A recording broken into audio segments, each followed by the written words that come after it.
Assalamu alaikum again to everyone. I was in the previous session on the family unit, and I was waiting for our participants to arrive, and I only had two individuals in the room at the time, and I said, you know, when it comes to Ummah, I'm flexible.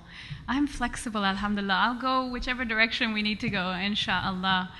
I guess that's a really good point because, you know, let me begin first by saying, Bismillah ar-Rahman ar-Rahim. Salam alaikum again to everybody. It's important, I guess, to put it into context because doing all of these things that have been prescribed for us to prepare obviously has to fit into the context of our daily lives and the real practicalities and limitations we have, especially if you are a parent and you have a job and or you're taking full-time care of your family. Now, how do you fit in the demands that have been described to us today? But in a way, I'll try to touch on that, but I do have a few points that I want to share with you that relate to our majority of our audience who are these young people here today. I don't know about you, but when I was listening to Sheikh Abdul Jalil, who is from our area, and I'm very privileged to know him and to benefit from his intellect and education, and I'm really grateful. I'm sure you all had a little bit of anxiety listening to what task we have ahead of us to truly prepare. And if you recall from the lecture I gave you earlier yesterday, I talked about how youth today, according to that article in the USA Today, that youth in general are not interested in religion that required some work or required dogma or sacrifice. And what we're being asked to do in our preparation and our ibadah is work and sacrifice. And there is some anxiety about that. And what we've been asked to recall, of course, is that Allah subhanahu wa ta'ala is observing us and that we have to be conscious of that. And that's not always a happy, cheery feeling, which in our society today we're prone towards. So keep that in mind. So if you felt it too, I know I'm feeling it, but it's a good task to face.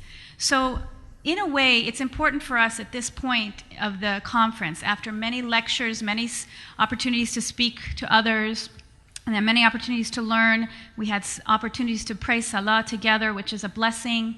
It's time now to take a breath and try to soak it in for just a moment. So I would ask you, if you are willing, to literally take a few deep breaths.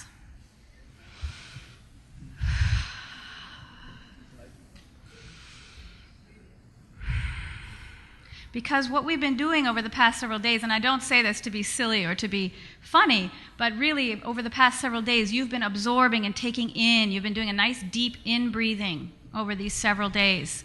And it's important to make sure you have the second movement, the outward breath. And then breathe it back in. There has to be a balance. So keep that in mind, because it is quite a lot to work with. So I want to begin by referring to a hadith from Imam Mahdi himself, alayhi salam. Salli ala Muhammad wa ali Muhammad. As for deriving benefit from me in my occultation is like deriving benefit from the sun when it hides behind the clouds. I bring this forward again because what I emphasized the other day was in the importance of remembering the unseen. It's a foundational belief in the ghaib. Is part of our deen. It was emphasized in Surah Baqarah, as I mentioned to you yesterday, and I think again when we look at this notion that there is an individual who is not visible to us yet is important and is present and significantly affects our lives as Muslimin, Mu'mineen. And so what's important to remember is this is something that must be at the front of your mind to increase your faith in this understanding, to increase your faith and understanding of the unseen. That's my first advice to you in our preparation. So no matter what your schedule is, what your daily activities are like, take the time to remind yourself about this, to remove yourself from expecting material evidence and to be opening your heart and your mind to the reality of Allah. That's number one.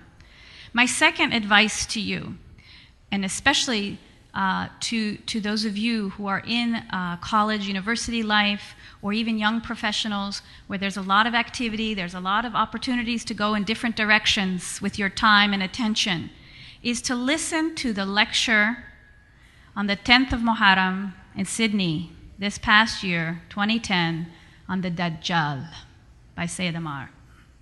This is my second piece of advice to you in preparation for Imam Zaman, inshallah. Listen to this lecture. Listen to it deeply. Maybe listen to it twice. And when you are done with that lecture, then is your task to begin some research. Because you need to learn at greater depth what this reality, physical reality around you, and cultural reality around you really is all about. How many of you have a dua book that has naqsh in it? Have any of you seen that? Yeah. And what is the naqsh? It is a series of numerals, and there's dua and la ilaha illallah Muhammad Rasulullah usually. But the gazing on this apparently has benefit for you. Is that right?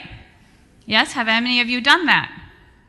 You know, mashallah, there is a man who was in Afghanistan in one of the villages, and it was reported that he couldn't read the Quran. He was illiterate.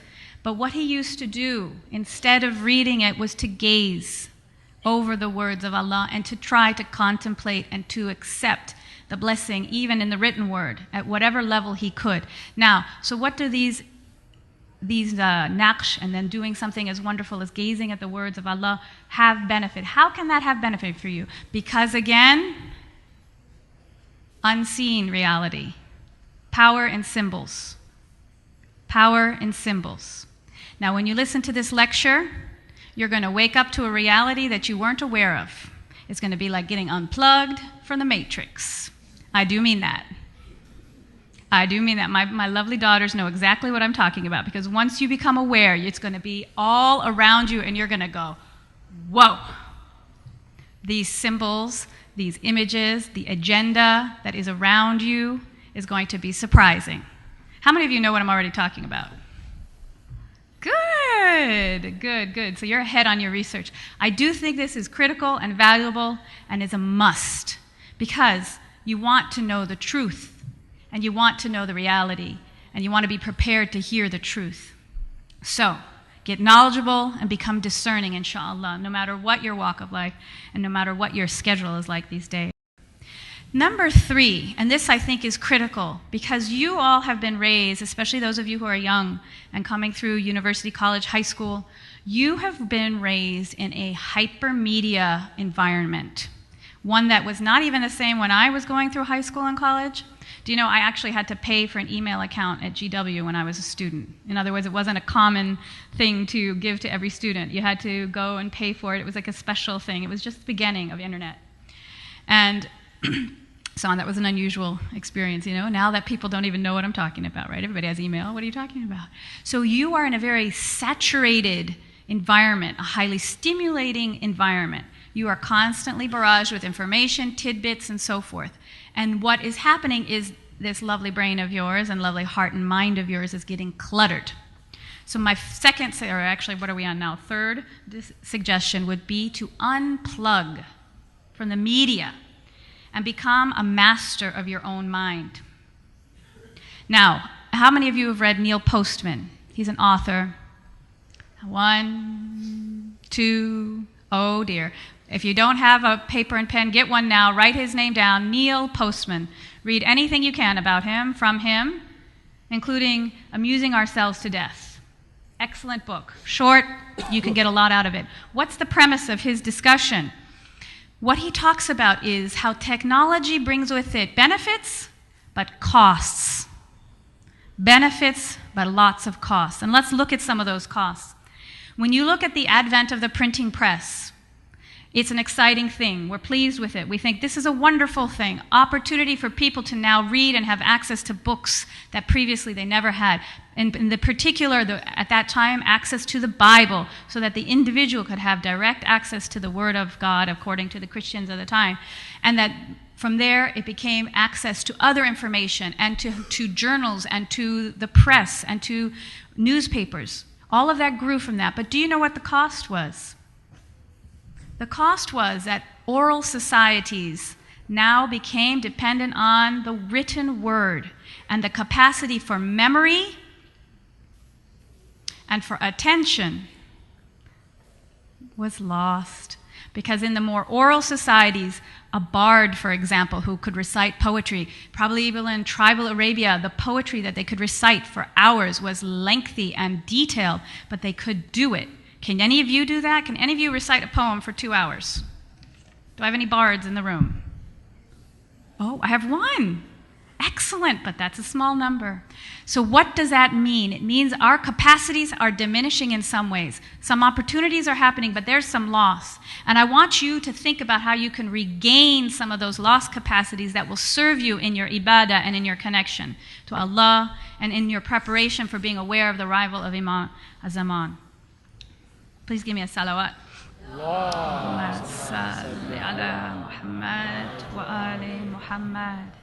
Today, we have images that are given to us constantly. How many of you go to fill up your car now and there's a screen at the gas station? Have any of you seen that? Go to the airport, screens everywhere. Where else are there screens? Bus stops, restaurants. Anything else? Here. So it's everywhere. It's pervasive. And what happens when the images are made for you? What capacity are you losing? You are losing your capacity for imagination. And this is directly linked to what I've been touching on over and over. When you can't have this imagining, when you can't have this visualization of something that you can't physically see, you have lost actually a spiritual capacity. So unplug and be ready to unplug. Finally, or not finally, I'm not ready to be done, but unless they kick me off, so you just let me know. But anyway, another point. We've talked extensively about racism, about inclusiveness. We've talked a lot about it over these past several days. And I would advise you, because according to our hadith, we have no firm idea of exactly what Imam Zaman will look like. Am I correct? There are some hadith. It's my understanding that he could be from different races. Is that correct? My alams over here? They're silent. Is it possible? No? Maybe? Wow. Is it possible that Imam Zaman might be of a race we don't expect, meaning he may look a different way than we expect? Yeah, there are some narration. Okay. So, all right. Good, all right. Well, what I'm trying to get at and what I think is important is that we don't have a fixed concept of what he's going to look like. In other words, if he comes and he doesn't look like what you expect, it may be that you don't accept him. In other words, prepare yourself by understanding and being prepared that he might be of a different race or a different color or of a different ethnicity than you expect. Be prepared for that and at least keep your mind open so that you don't limit yourself from accepting his authority, inshallah. Next, do your dua and try to elevate your spiritual awareness. And by this I mean literally imagine. There's some restlessness. Salawat.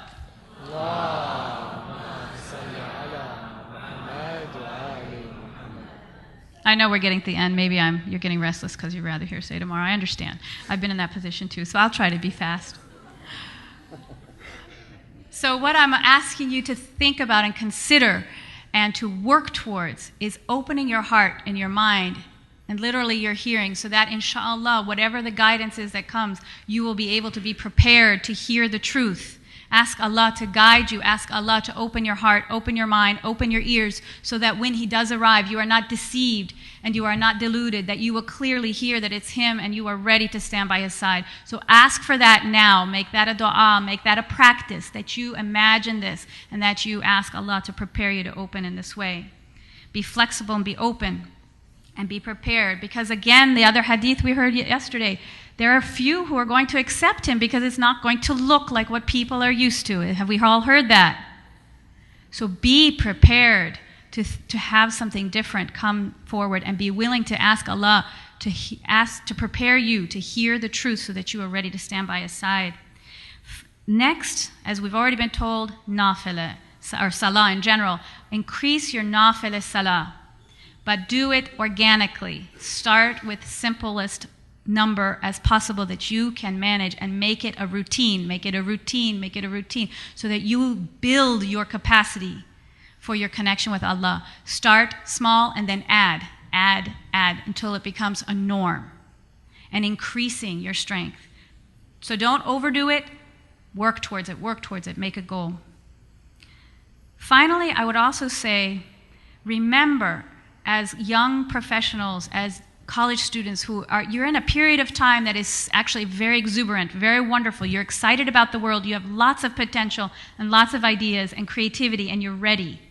Remember that you're using that not just for yourself and your personal gain. And Islam is a social religion. We are aware of and concerned for others. So make sure, inshallah, that you take your creativity and your skill, whatever you are working on in your college life, to use it for the sake of humanity and for the development of humanity, because we need you to do that. Think of creative ways to educate others about Imam Zaman, to do something innovative and healthy and positive, to work towards developing a common narrative that others will become aware of, so that they also can be prepared for Imam Zaman. So that's all I have to share with you. Thank you so much for inviting me to speak with you, and I wish you all the very best in your studies and in your future life. And everything I've said, I think, can apply to being a parent and in a family unit, because everything I've said, I want you to take step by step that you can fit into the time you have available. So Allah bless you all, and inshallah the best for you, inshallah. Assalamu alaikum wa rahmatullahi wa barakatuh.